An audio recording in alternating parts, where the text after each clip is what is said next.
Ya, shalom semuanya. Ya, seperti yang sudah saya bagikan pada posting, ya, saya sengaja untuk membuatkan dua versi ya. Kalau dengan tulisan, uh, saudara bisa membacanya pelan-pelan dan uh, bisa lihat gitu ya, maksudnya itu tulisannya. Nah, sementara kalau dalam video, saya lebih suka uh, berbicara ngalir apa adanya, um, tanpa harus buka ayat misalnya gitu ya. Dan saya now try untuk jelaskan as simple as I can, sesederhana yang saya mampu untuk bisa dipahami. Kan itu kan goalnya. Bagaimana setiap orang yang mendengarkan video saya, they understand what I'm saying. Ya, mereka memahami apa yang saya sampaikan. Nah, tapi soal bahasa Inggris ini memang nggak bisa dikompromi lagi. Apalagi saya sangat bersyukur ya. Saya percaya ini semua campur tangan daripada Tuhan gitu ya dalam pelayanan ini. Kalau tempo hari saya cerita bahwa persebaran video saya itu masih Indonesia, Malaysia. Nah, terbaru saya cek ternyata sudah ke beberapa negara selain Indonesia dan Malaysia. Ada Nigeria, dan juga beberapa negara lain. Nah, itu dilakukan oleh pihak Facebook. Jadi lewat Reel, dia mulai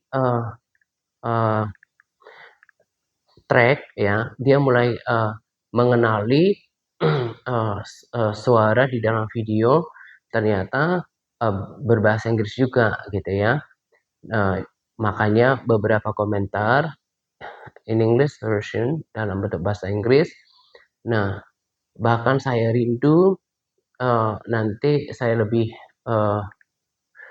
presisi lagi speakingnya sehingga bisa dibagikan ya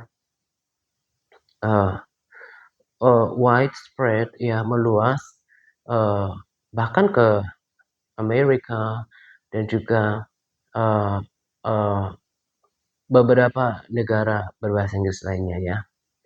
Nah, jadi satu sisi saya berusaha untuk to explain as simple as I can, menerangkan sesederhana yang saya mampu ya, but also yang English itu nggak bisa ditawar ya, because I have goal ya untuk bagaimana ya, bersyukur aja sih jadi penyemangat buat saya.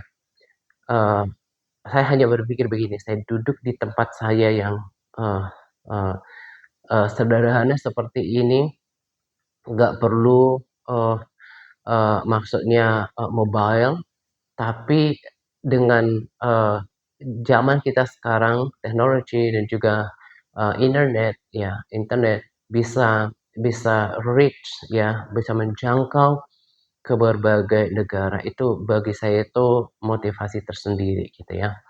Nah, jadi balik ke sini, saya akan explain dengan cara bahasa yang mudah ditangkap supaya lebih mudah dipahami, lebih nempel ya di dalam benak kita, and then kita bahkan bisa relay, menyampaikan or explain to others ya, menyampaikan pada orang lain apa sih yang dimaksud dengan dilahirkan kembali ya, yang konon langsung dikatakan oleh Yesus gitu ya, born again. Nah, saya selaku orang Kristen merasa bahwa ini adalah salah satu apa ya, uh, uh, um, perkataan Yesus sendiri yang salah satu daripada uh, puzzling verses ya, ayat-ayat yang dalam tanda kutip membingungkan ya, termasuk uh, Nikodemus itu ya. Dia kan bukan orang Yahudi biasa, tapi dia adalah orang yang dia pengajar Israel. Berarti kalau kita bicara sekarang itu setara pelayan Tuhan, bahkan hamba Tuhan gitu ya. Nah, jadi kenapa saya bahas ini dan oleh Roh di sini bahkan dikasih dulu materinya, kemudian saya buatkan videonya, itu karena saya merasa seperti yang saya katakan tadi, selaku orang Kristen ini adalah uh, one of the puzzling verses ya, salah satu ayat yang membingungkan, yang maksudnya itu perlu pemahaman lain. Bedakan kalau misalnya ayat firman Tuhan, cari dahulu kerajaan Allah dan kebenarannya, maka semuanya akan tambahkan kepadamu, itu kan nggak perlu penelaahan khusus gitu ya. Nah, jadi saya oleh hikmat Roh Kudus berusaha untuk menjelaskannya sederhana supaya dipahami gitu ya. Jadi nanti ketika baca firman Tuhan itu nggak merasa asing karena ada sudah secara perlahan mengerti katakanlah topik-topik tertentu atau perikop-perikop tertentu gitu ya. Nah, ketika saya merenungkan ayat ini kemarin after posting ya, setelah memosting posting biasa itu, I try so hard, saya coba berusaha keras untuk bagaimana to deliver this, untuk menyampaikan ini as simple as possible. Ya, menyampaikan ini sesederhana mungkin gitu. Nah, jadi begini, ikutin ya. Kita kan sudah lahir ke dunia. Nah, itu namanya kelahiran pertama, ya. Itu adalah kelahiran yang dipahami oleh Nikodemus itu, yang kita pahami. Kita lahir ke dunia ini dari kandungan ibu kita, ya kan? Nah, itu namanya kelahiran pertama, kelahiran jasmania, gitu ya. Nah, itu paham ya? Itu sangat sederhana dipahami, ya. Nah, tetapi yang Yesus maksudkan itu adalah dilahirkan kembali, bukan seperti pengertian Nikodemus yang berkata, I hope I don't butcher that name. Saya berharap tidak salah menyebutkan nama itu, ya. Dipahami sebagai kelahiran lahiriah gitu ya. Bagaimana orang bisa masuk ke dalam kandungan ibunya lagi gitu ya. Uh, uh, Kemudian Yesus jelaskan ayat-ayat selanjutnya gitu ya. Nah, setelah banyak belajar dari bahasa aslinya, ya, jadi inilah yang dimaksud dengan dilahirkan kembali. Perhatikan baik-baik. I will explain this to you as simple as I can. Ya, sesederhana yang saya bisa mampu gitu ya.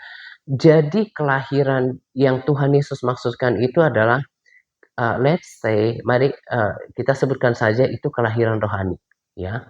Yang pertama tadi ketika kita lahir daripada kandungan ibu kita, itu namanya kelahiran pertama, itu kelahiran jasmani yang natural, yang alamiah. Tapi yang Yesus sedang ajarkan adalah penting untuk orang dilahirkan kembali secara rohani, ya. Nah, bagaimana prosesnya? Namanya juga rohani, ya. Berarti perkara rohani bukan perkara yang yang bisa dilihat oleh mata secara fisik, bukan pekerjaan manusia, tapi pekerjaan Allah lewat Roh Kudusnya.